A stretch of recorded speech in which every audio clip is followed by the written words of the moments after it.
नमस्कार मित्रों। आज हम संस्थावादी उपागम के नवीन स्वरूप, जिसे कि नव संस्थावाद का एक वर्जन माना जाता है, मानकात्मक संस्थावादी उपागम, नव संस्थावाद के निहितार्थ के बारे में परिचर्चा करेंगे। पूर्व व्याख्यान में हमने परिचर्चा की इंस्टीट्यूशनलिज्म का जो ओल्ड स्ट्रक्चर था और न्यू स्ट्रक्चर था, संस्थावाद का जो पुराना स्वरूप था और संस्थावाद का जो नया स्वरूप था। आज हम नव संस्थावाद और उस नव संस्थावाद के अनेक प्रकारों में से मुख्यतः 6 इसके स्वरूप माने गए हैं। राजनीति शास्त्रियों के अनुसार अलग अलग डिसिप्लिन और अनुशासन में इसको अलग अलग स्वरूप में लागू किया गया है। बेसिकली न्यू इंस्टीट्यूशनलिज्म मानकात्मक संस्थावादी उपागम की जड़ों से बाहर निकलता है। नव संस्थावादी उपागम, जिसके बारे में हमने परिचर्चा की कि संस्थावादी उपागम जो पिछली 22 शताब्दियों से जारी था, उस 2200 वर्षों पुरानी संस्थावादी परंपरा के स्थान पर जब अरिस्टोटल से लेकर फ्रेडरिक तक हम आते हैं और उसके बाद हमने देखा कि किस तरह से बिहेवियरलिज्म और तर्कसंगत विकल्प सिद्धांत के द्वारा, जो कि विशेष रूप से अर्थशास्त्र विषय से विवर्तित होकर आया, उनके द्वारा ओल्ड इंस्टीट्यूशनलिज्म को रिजेक्ट कर दिया गया after the during second world war and post world war. द्वितीय महायुद्ध के बाद की समयावधि में इसको अस्वीकृत कर दिया गया। नव संस्थावाद के आधार के रूप में मानकात्मक संस्थावाद को स्वीकार किया जाता है। संस्थावादी उपागम जो कि राजनीतिक संस्थाओं अथवा प्रणालियों के उस बाह्य स्वरूप का अध्ययन करता है, जो कि संरचनाओं को, वैधानिकता को, ऐतिहासिक स्वरूप को अभिव्यक्त करता है, औपचारिक स्वरूप को अभिव्यक्त करता है। जैसे कि हमने उदाहरण के रूप में भी समझा कि किस तरह से संसदीय व्यवस्था और अध्यक्षात्मक व्यवस्था के बीच के अंतराल को ये अभिव्यक्त करता है। परंतु नव संस्थावादी उपागम न केवल इस अंतराल को अभिव्यक्त करता है, अपितु उन तरीकों और उन पद्धतियों और उन माध्यमों और उन वाहकों की खोज करता है जो कि इन दोनों राजनीतिक प्रणालियों में विभिन्नताएं उत्पन्न करते हैं। इसके साथ ही नव संस्थावादी उपागम इस बात पर बल देता है कि क्या इन दोनों के बीच जो अंतराल है वह अंतराल कोई मायने रखता है अथवा नहीं रखता है। इन दोनों के बीच अंतराल होने से राजनीतिक व्यवस्था की कार्य क्षमता अथवा परफॉर्मेंस पर, इसका मतलब है कि संसदीय व्यवस्था और अध्यक्षात्मक व्यवस्था में अंतराल होने से क्या उस राजनीतिक प्रणाली के द्वारा जो इनपुट आउटपुट के रूप में कार्य किया जाता है, उस कार्य क्षमता में अंतराल होता है अथवा नहीं होता है। नव संस्थावाद के जनक के रूप में James J March and Johan P Olsen को माना जाता है। जेम्स जी मार्च और जोहान पी ओल्सन, जिन्हें नव संस्थावाद के पिता के रूप में भी जाना जाता है, 1980 के दशक में नव संस्थावादी उपागम का उदय हुआ। यद्यपि इससे पूर्व पॉलिटिकल कल्चर के रूप में, कंपैरेटिव पॉलिटिक्स के रूप में Almond, Powell, Sidney Verba, Anthony Downs, तमाम तरह के विचारकों ने अपना योगदान दिया, जो कि नव संस्थावाद के विकास की ओर बढ़ने के कदम थे। यहाँ तक कि डेविड ईस्टन का भी जो पोस्ट बिहेवियरलिज्म था, उसने अपना अहम रोल या अहम भूमिका का निर्वहन किया। जेम्स जी मार्च और जोहान पी ओल्सन ने अपने 3 महत्वपूर्ण कृतियों के माध्यम से न्यू इंस्टीट्यूशनलिज्म और इसके वर्जन्स को स्थापित किया। James G March and Johan P Olsen, जिन्होंने 3 पुस्तकें लिखी। नंबर 1 है the new institutionalism organizational factors in political life 1984। दूसरी पुस्तक है rediscovering institutions the organizational basis of politics 1989 and third book है डेमोक्रेटिक गवर्नेंस। इन पुस्तकों के माध्यम से नव संस्थावादी उपागम को समाज विज्ञान की विविध शाखाओं में लोकप्रिय बनाया गया। नव संस्थावाद के संदर्भ में ऑल्शन और जेम्स मार्क्स का कहना है कि वह केवल एक स्वरूप नहीं है, अपितु वह विभिन्न प्रजातियों का एक समूह है। उसके अनेक स्वरूप होते हैं, वह वेरियस एस्पेक्ट्स रखता है और उसके डिफरेंट वर्जन होते हैं। सामान्य रूप से और James G March and Johan P Olsen के अनुसार इसको 6 प्रकारों में विभाजित किया जा सकता है। पहला प्रकार जिसके बारे में आपने अध्ययन किया, जो व्यवहारवादी उपागम की समानांतर तर्कसंगत विकल्प, जो कि इकोनॉमिक्स से ड्राइव होकर पॉलिटिकल साइंस में इसका यूज किया गया है। मानकात्मक उपागम, तीसरा अनुभाविक संस्थागत उपागम, चौथा ऐतिहासिक नव संस्थागत उपागम, पांचवा समाजशास्त्रीय उपागम और छठवां है अंतर्राष्ट्रीय उपागम। ये अंतर्राष्ट्रीय नव संस्थावाद उपागम या इंस्टीट्यूट संस्थावाद के नाम से इसको जाना जाता है। आज हम परिचर्चा कर रहे हैं नव संस्थावाद के एक वर्जन जिसे नॉर्मेटिव इंस्टीट्यूशनलिज्म अथवा नॉर्मेटिव अप्रोच, मानकात्मक प्रतिमान कहा जाता है। नव संस्थावाद के मानकात्मक प्रतिवाद के प्रतिमान के 4 मुख्य आधार हैं, जिन आधारों पर इसे हम समझ सकते हैं।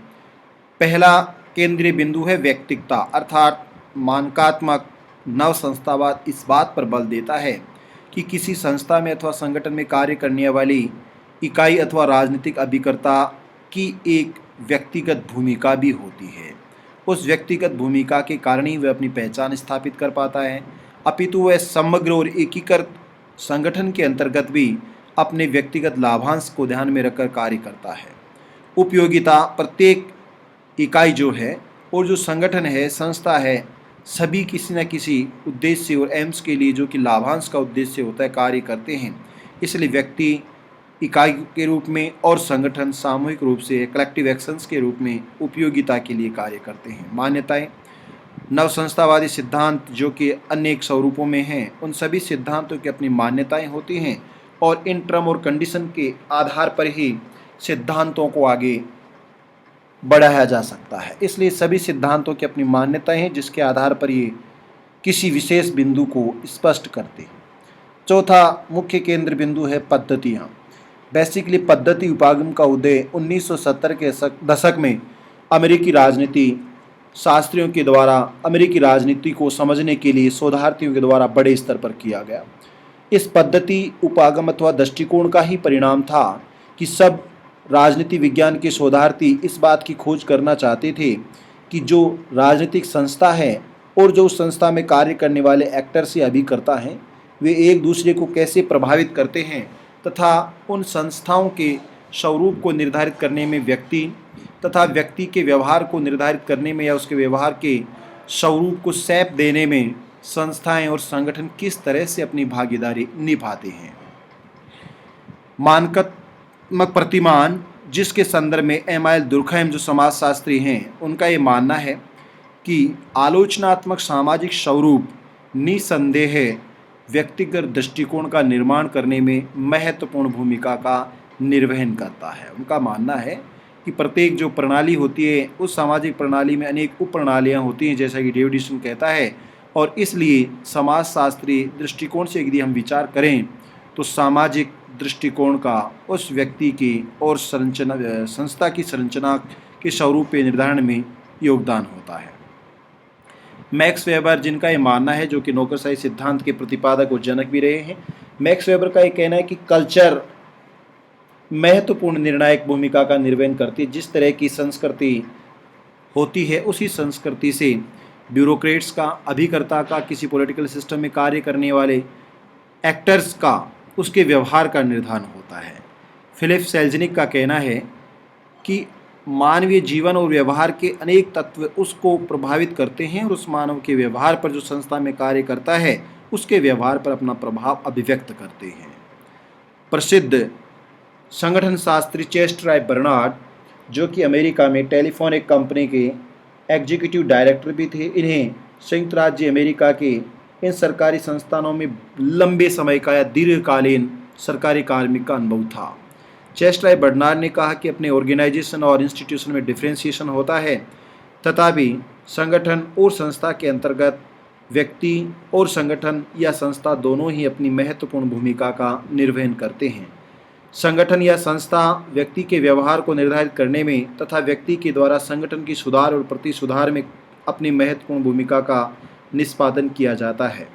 फिर भी किसी संगठन या संस्था में सकारात्मकता का जो वातावरण है वह निसंदेह है कार्मिकों को मोटिवेट करने में और संगठन तथा व्यक्तियों के फायदे के लिए बहुत ही आवश्यक और सहयोगी अवधारणा होती है।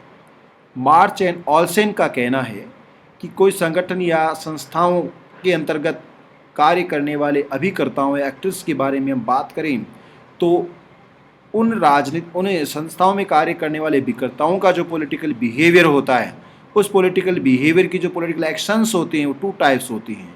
एक औसत राजनीतिक प्रक्रिया होती है, दूसरी समग्र राजनीतिक प्रक्रिया होती है।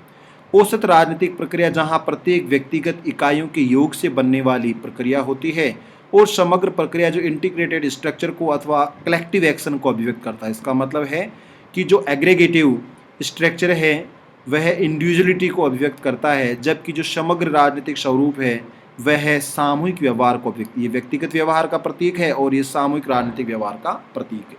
जब हम व्यक्तिगत व्यवहार की बात करते हैं तो ऐसे संगठन और संस्थाओं में व्यक्तिगत भूमिकाएं अधिक होती हैं और वो व्यक्तिगत लाभांश के लिए कार्य करते हैं, जबकि समग्र राजनीतिक प्रक्रिया संगठन की बात करें तो ऐसी कलेक्टिव पॉलिटिकल एक्शंस होते हैं और वहाँ पर प्राथमिकताओं का चयन क्रम निर्धारित किया जाता है। अर्थात वहाँ संगठन के द्वारा जो लक्ष्य और ऑब्जेक्टिव्स तय किए गए हैं उनमें देखा जाता है कि कौन सा संगठन का संस्था कौन सा लक्ष्य या उद्देश्य 1 नंबर पर है, तो संगठन किसको अच्छा मानता है, नहीं मानता है, संगठन ने क्या तय कर रखा है, उसको ध्यान में रखना होता है। मार्च और ऑल्सन कहते हैं कि स्वतंत्र बाजार प्रणाली के माध्यम से सामाजिक और राजनीतिक समस्याओं का समाधान किया जाता है तथा ऐसे राजनीतिक संगठन के साथ स्वतंत्रता और चॉइसेज विकल्प मौजूद होते हैं।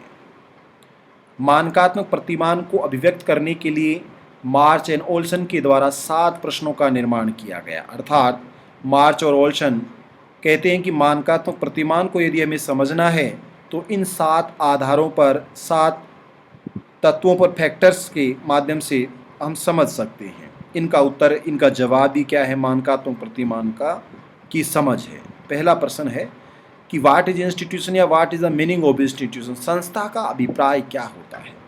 मार्च एंड ओल्सन कहते हैं कि संस्था का मतलब केवल और केवल इस बात से नहीं है कि वह फॉर्मल स्ट्रक्चर में होती है, रूल्स होते हैं, रेगुलेशंस होते हैं, इससे नहीं है। संस्था का मतलब है कार्य करने का एक तरीका। संस्था का मतलब है कि वह इनफॉर्मल रूल्स और रेगुलेशंस का ग्रुप हो सकता है, वह एक्टिविटीज़ का ग्रुप हो सकता है, वो कुछ निश्चित प्रक्रियाएं जो अभ्यास में आ जाती हैं, या संस्था की या किसी संगठन की जो ऐसी संस्थागत प्रक्रियाएं हैं जो वेल एस्टैब्लिश्ड होती हैं, वही संस्था है। इसका मतलब संस्था का अभिप्राय केवल औपचारिक स्वरूप से नहीं लेकर अनौपचारिक स्वरूप से लिया गया है। संस्था की संरचना का सर्जन, अर्थात संस्था का जो स्ट्रक्चर है वह कैसे निर्धारित होता है। सामान्यतः मार्च एंड ओल्सन कहते हैं कि ऐसी मानकात्मक प्रतिमान के अनुसार संस्था की संरचना जो है वो स्थापित संविधान के अनुसार, कानूनों के अनुसार, नियमों के अनुसार, औपचारिक संरचना के अनुसार और इनफॉर्मल फैक्टर्स कितना इंपॉर्टेंट रोल प्ले करते हैं इसके हिसाब से निर्धारित होती है। तीसरा है संस्थागत परिवर्तन। संस्थागत परिवर्तन का मतलब है कि देश काल और परिस्थितियों के अनुसार क्या संस्था में अनुकूलन की क्षमता है या नहीं है। यदि संस्था में अनुकूलन की क्षमता है, यही मानकात्मक प्रतिमान का आधार है, क्योंकि मानकात्मक प्रतिमान इस बात पर बल देता है कि किसी संस्था के वैल्यू और नॉर्म्स ही उस संस्था के केंद्र में होते हैं या केंद्र बिंदु होते हैं, उन्हीं पर पूरी संस्था टिकी होती है, उसे ही मानकात्मक प्रतिमान कहते हैं। व्यक्तिगत और संस्थागत संबंध, मानकात्मक प्रतिमान का समझने का नेक्स्ट आधार है कि क्या किसी संस्था में कार्य करने वाले व्यक्ति के बीच एक दूसरे कैसे रिएक्शन होते हैं, एक दूसरे के प्रति क्या संबंध होते हैं, अंतःक्रियाएं होती हैं। संस्थाओं के द्वारा क्या व्यक्तिगत इकाइयों या कर्ताओं के व्यवहार के स्वरूप को, ढांचे को तय किया जाता है, और क्या संस्थाओं के स्वरूप को व्यक्तियों के द्वारा सुधार और प्रतिसुधार अथवा विकसित स्वरूप में स्थापित किया जाता है, जैसे कि यूनान के नगर राज्यों से रोमन राज्य और उसके पश्चात सामंती राज्य और उसके पश्चात राष्ट्र राज्यों का जो विकास हुआ है वह ऐसे ही व्यक्तियों के द्वारा संस्थागत सुधारों का परिणाम है। संस्था का स्वरूप या प्रारूप कैसा है? इसका मतलब है कि कोई राजनीतिक संस्था उसकी डिज़ाइन किस तरीके से, क्या जो ऑब्जेक्टिव्स और एम्स हैं उसके हिसाब से इसको डिजाइनेट किया जाता है, क्या उसका प्रारूप बनाया गया है या नहीं बनाया गया। सीमाएं और आलोचनाएं। मानकात्मक प्रतिमान के अनुसार और मार्च और ऑल्शन के अनुसार मानकात्मक प्रतिमान ये कहता है कि प्रत्येक संगठन की अपनी सीमाएं होती हैं और उसके बाद एक्सप्लेनेशन की सीमाएं होती हैं, जहां अन्य विचारकों के द्वारा, अन्य अनुशासनों के द्वारा इसकी आलोचनाएं की जाती हैं, गुणों को बताया जाता है और कमियों को बताया जाता है। और लास्ट है आदर्श संस्था एक श्रेष्ठ ध्येय। क्या जो संगठन या संस्था है उसका क्या उद्देश्य है? जैसे कि अरिस्टोटल कहते हैं कि गुड लाइफ के लिए स्टेट इमरजेंस हुआ है और गुड लाइफ के लिए ही, नागरिकों के सद्जीवन के लिए ही वह बना हुआ है। इस तरह से इन 7 आधारों पर मार्च और ऑल्शन का कहना है कि इन 7 प्रश्नों का जवाब ऐसे मानकात्मक प्रतिमान को अथवा नव संस्थावादी या नॉर्मेटिव न्यू इंस्टीट्यूशनलिज्म को समझने का मुख्य आधार है। Thank you so much.